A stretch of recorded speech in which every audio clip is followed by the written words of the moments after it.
Hi, my name is Barb Aichinger from Gilford, New Hampshire, and today I'd like to teach everybody in Gilford how to file for an abatement. Now, one thing I need to make perfectly clear, I am not an attorney, so you cannot construe this information as legal advice. I'm just a property rights activist who believes in fair taxation. Okay, so what's the process for filing for an abatement? Well, first of all, you have to file between January 1st and March 1st of 2012. What you're doing is you are contesting the taxes you've already paid.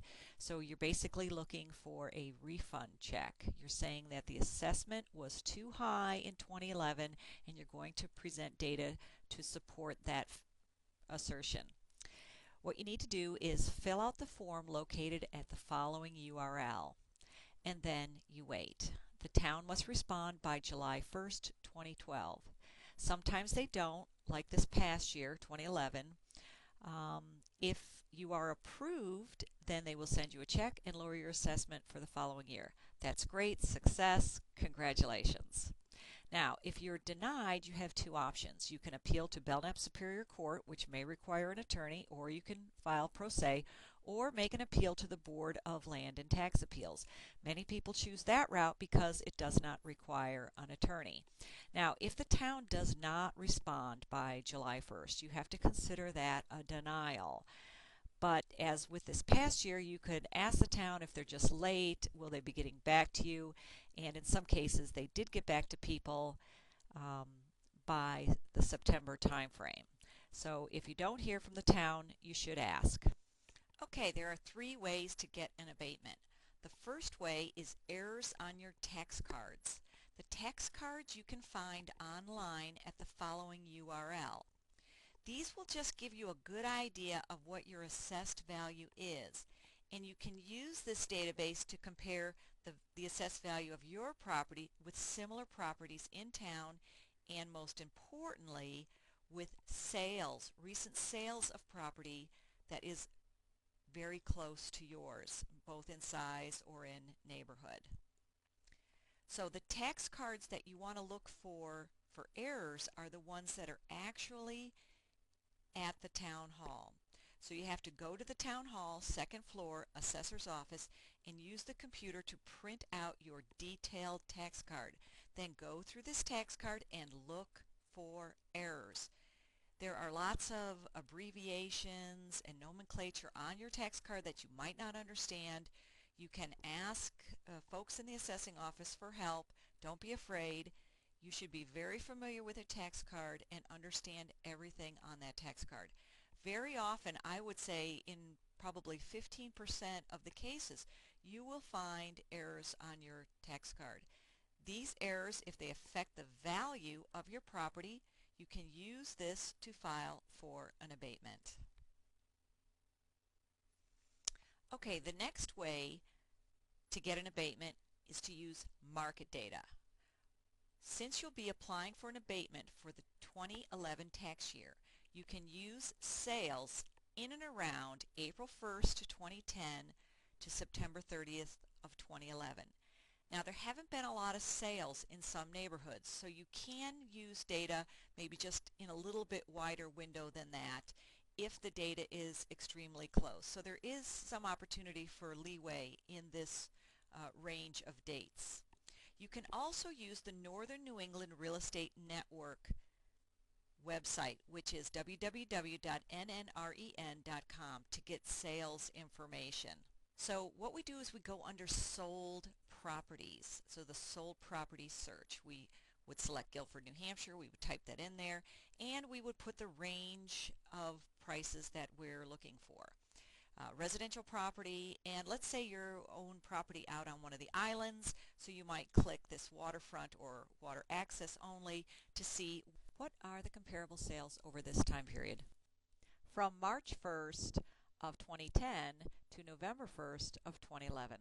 So let's take a look.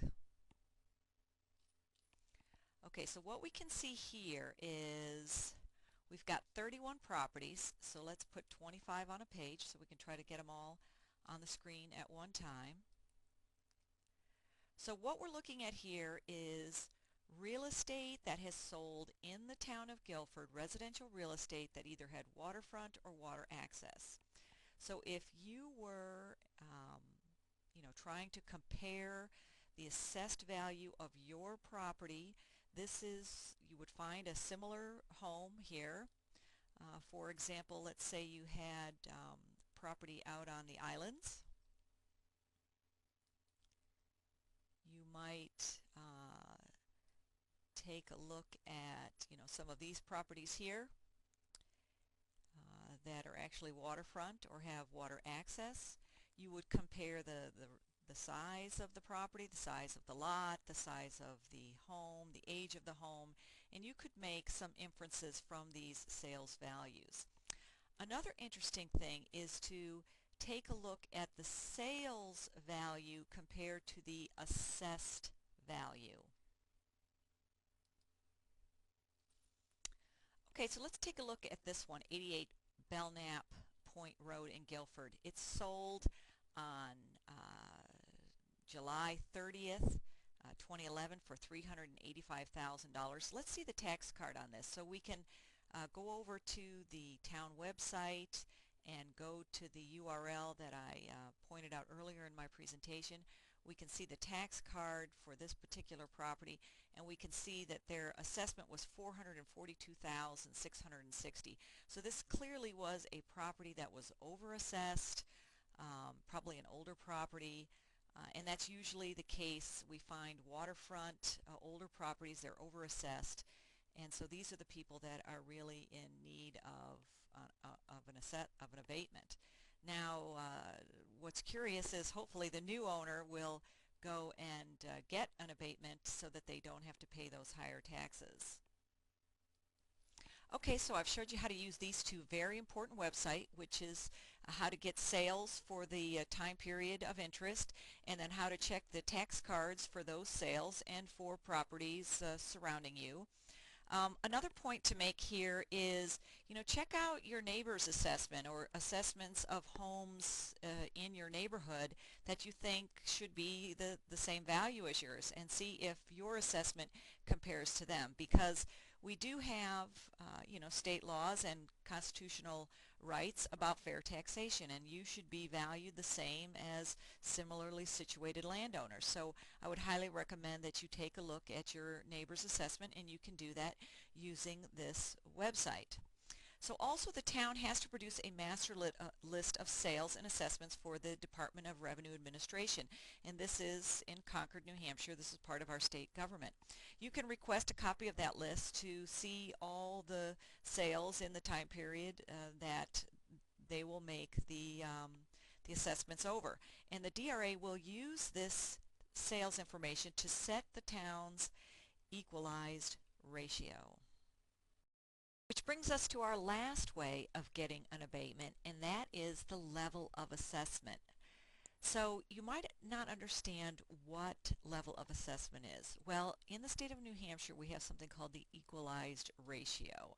And for the year 2011, Gilford's equalized ratio has been set at 99.5%. This means your assessment should be right about market value. Now this is a big issue because some newer homes are underassessed and some older homes are overassessed.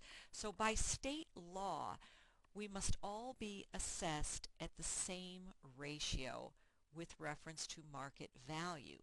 So if you have a home that's worth $200,000, you feel your market value is $200,000, well, that should pretty much be your assessment for this past year, 2011. Now, if you see a home that's, you think is, boy, that house is worth $500,000, and you look at their assessment and their assessment is $300,000. Well, you see they are underassessed, so their equalized ratio, which would be much less than yours, and that is unfair taxation. So the reason why they have equalized ratios in the state of New Hampshire is for the statewide school property tax, because some towns are underassessed, some towns are overassessed, and so what the state likes to create is that level playing field. So they apply this ratio to each town, so when they apply the school state assessment, they do so at an equal value. Okay, now what happens after you send in your abatement request by the deadline of March 1st, 2012? Well, you will get a letter that says your abatement application was received by the town, and then the town may ask to review the inside of your property. So that's where HB 316, that was passed last year by our liberty-minded state advocates. So new this year, the town cannot deny an abatement appeal if you do not consent to an interior inspection. Now you might say, well, gee, how is the town going to know? How is that fair? Well, the reason this law was passed is because towns used to use this as a bully tactic. They used to say, okay, you filed for an abatement, we'll show you. They would go into your house and they'd say, hey, nice fireplace, hey, nice kitchen. Wow, your taxes are going up. So this was a bully tactic to make folks not file for an abatement. Okay, so that's why you can, at your choice, deny an interior inspection. However, if you really feel that it's to your advantage to invite the town in to see your property, well then fine, by all means, do it. However, they cannot use the fact that you did not consent to an interior inspection in order to deny your abatement. The town must use comparative sales to set your assessment. Okay, how about our non-resident taxpayers? I bet some of you didn't know that of our single-family residential property here in Gilford, over 50% of those property owners are non-resident taxpayers. So it's kind of like out of sight, out of mind. And from my experience, what I have found is that non-resident taxpayers are probably the most abused when it comes to incorrect assessments. They're usually not around when the assessor asks to look at the property, so the assessor is really going to make a lot of assumptions.